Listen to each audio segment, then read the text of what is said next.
L'ail, la compresse. Oui. Et puis si elle est enceinte, elle va le ressentir. Si elle est enceinte, ça ne passe pas. Ça passe pas. Ça passe pas. Si elle est enceinte. Si elle n'est pas enceinte, ça passera tout de suite. Si elle est enceinte, ça va passer. Ce sont les petites astuces. Bon, aujourd'hui, avec la modernisation, on a des tests de grossesse. Vous pouvez prendre en 5 minutes, vous avez votre résultat. Mais pour celui qui veut essayer cela, ça fonctionne très bien.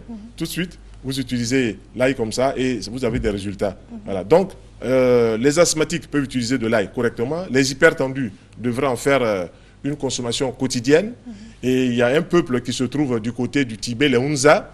Eux, ils mangent, à partir du mois de mars, avril, mai, juin, ils mangent pratiquement 2-3 gousses d'ail, 2-3 têtes. Vous voyez, ça, c'est une gousse. Voilà, ils en mangent comme ça 2-3 têtes par jour. Ils le croquent dans leur repas.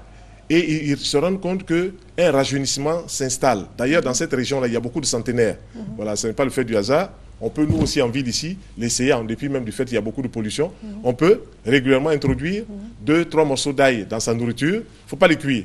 Donc, on fait cuire, on a enlevé une bonne partie des principes actifs. Or, on veut récupérer ces principes actifs. Il y a l'huile essentielle qu'on appelle l'huile d'alyle. Ensuite, il y a des oligo-éléments, la silice, l'iode et tout ça, qui sont bons pour les os, qui sont bons pour la circulation. Dès qu'on va utiliser ces produits-là, on va faire du bien à tout son corps. Donc, une astuce, toutes les semaines, on prend 2 morceaux d'ail ou 2 cuillères à soupe d'huile, on mélange, on laisse au pied, puis on se frotte tout le corps. Ça va embellir la peau, ça va donner une teinte particulière, et puis ça va nous renforcer au niveau de la fermeté de la peau. Voilà, quand les peaux commencent à relâcher, on peut le faire aussi. Ça va faire beaucoup de bien. Donc on écrase avec de l'huile. On écrase, on ajoute de l'huile et puis on s'enduit le corps avec. Oui, on peut s'enduire avec. Et puis, c'est un petit secret aussi. Quand vous êtes attaqué par les forces... Quand vous êtes attaqué... Je vais vous demander, parce que là, il y en a qui en collier, qui le mettent dans les endroits de la maison pour éviter le mauvais sort ou bien pour couper un peu avec... Pour le mauvais sort, c'est bon. Il y a un côté mystique ça c'est connu, Mariam. C'est connu depuis la nuit des temps que les gens accrochaient un paquet d'ail à la porte pour empêcher que les mauvais sorts arrivent dans la maison, que les gens portent de l'ail dans les poches pour empocher le mauvais sort. Mais en même temps, quand vous portez de l'ail, ça fait venir aussi de l'argent chez vous. Donc, c'est un bulbe de bonheur. Voilà. Voilà. En même temps que vous vous protégez contre le mauvais sort, en même temps, vous créez les conditions pour que la matière arrive chez vous, que les finances arrivent chez vous. Voilà. Donc, mettre 1 ou 2 morceaux d'ail dans les poches, ce n'est pas mauvais.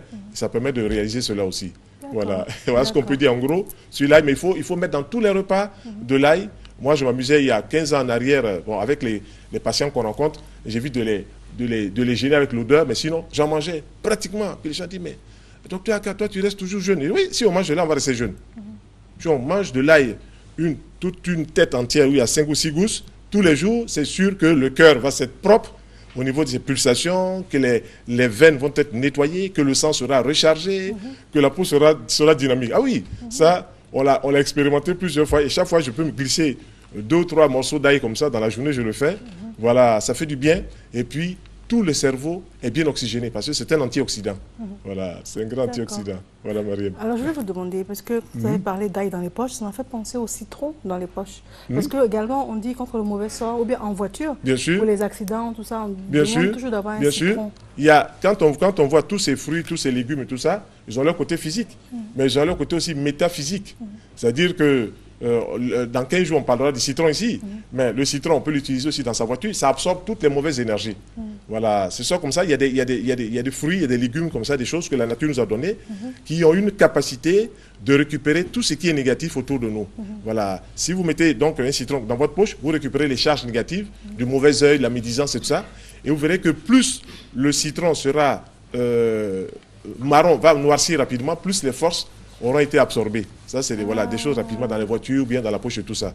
Voilà, donc, là aussi, on peut le garder dans la poche. C'est un protecteur sur le plan métaphysique. On peut le mettre aussi dans sa maison, on peut le mettre partout où on veut. Entre les deux, lequel on privilégie? Comment? Entre les deux, lequel on privilégie? Entre l'ail et le citron? Les deux sont bons. Abondance de viande ne nuit pas dans la sauce. D'accord. Dans une poche l'ail, dans l'autre le citron. D'accord, c'est bon à savoir. C'est toujours bon. C'est toujours bon. Oui. Non, parce que des fois, il y a des énergies qui s'annulent. Non, l'ail, c'est régi par la planète Mars. Le citron, c'est régi par la planète le Soleil. Donc, si vous mettez le Soleil et Mars de votre côté, vous avez d'un côté la lumière du Soleil inconditionnelle, et puis vous avez la force guerrière de Mars. Voilà. Mettez de l'ail comme bulbe dans un petit jardin à côté des autres plantes. Les autres plantes vont mourir à côté. Oui, parce que lui, c'est une force guerrière, c'est incroyable. On observe des choses comme ça, je dis, mais c'est pas possible. Voilà, là, on pense comme ça, mais dès qu'on le met à côté d'un autre fruit, d'un autre légume, dans le petit jardin, seulement les autres sont obligés de partir. D'accord. Oui, c'est extraordinaire. Est-ce que quand on en abuse, ça peut avoir des conséquences? Abuser, bon, je ne sais pas comment est-ce qu'on peut dire abuser. Je veux dire que si on mange, par exemple, 4 morceaux d'ail comme ça par jour, le corps ne réclamera que cela. Voilà, et puis dans ces choses-là, si on abuse, comme vous dites, l'excès sera toujours éliminé par la peau, l'excès sera éliminé par les reins, l'excès sera éliminé par les urines et tout ça. Ça ne posera pas de problème. Voilà. On peut en donner aux enfants? Par contre, si on se met à avaler 3 verres de whisky, c'est sûr que c'est sûr. on va avoir un petit problème. On peut en donner aux enfants? On peut en donner aux enfants. Par exemple, un morceau d'ail comme ça, vous le mettez dans 1 litre d'eau.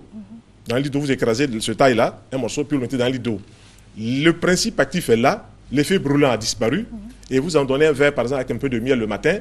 Vous allez faire du bien aux enfants, mais vous allez aussi chasser tous les vers qu'il peut avoir dans le tube digestif par le fait que les enfants ont mélangé des aliments qui n'étaient pas de bonne qualité. Voilà. Donc tout de suite, là, il va faire son travail de salubrité intestinale et vraiment, les enfants se porteront bien. Oui, se porteront bien. Docteur Aka Félix, votre mot de fin, puis un téléphone? Bon, c'est toujours un agréable plaisir, Mariam, de venir parler de santé, de venir parler des choses de la vie, de venir parler de tout ça. Oui, il faut en manger de l'ail. Voilà, tous ceux qui veulent avoir un peu plus de renseignements au-delà de ce qu'on a dit en quelques minutes peuvent nous appeler au 07 90 09 83. Voilà. D'accord, on peut reprendre le téléphone? Voilà, donc merci. On peut reprendre le numéro? L'ail? Le numéro. Le numéro, je reprends? Bon, des gens qui me disent, il dit trop vite ça, je ne sais pas si il dit trop vite. 07 90 09 83. Voilà. D'accord, très bien. Voilà. Merci à vous. Merci Marie. Merci.